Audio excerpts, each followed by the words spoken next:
एक दिन एक राजा शिकार खेलने गया।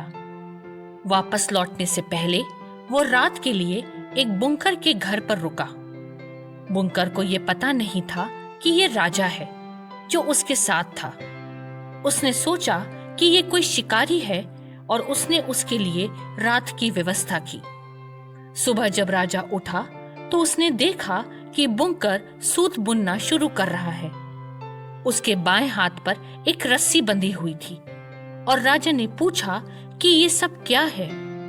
बुनकर ने कहा, अगर बच्चा रोएगा तो मैं इस रस्सी से पालने को झुला दूंगा। उसके बगल में एक लंबी छड़ी थी।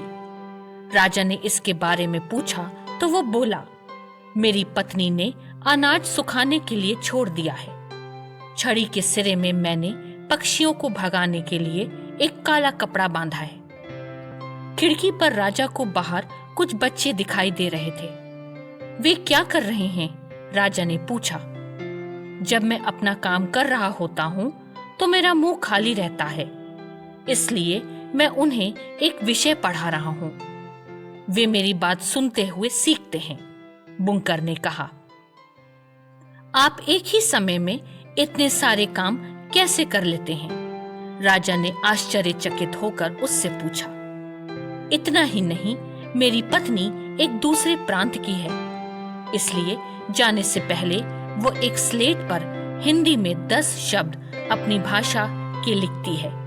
काम करते करते मैं ये भी सीख जाता हूँ।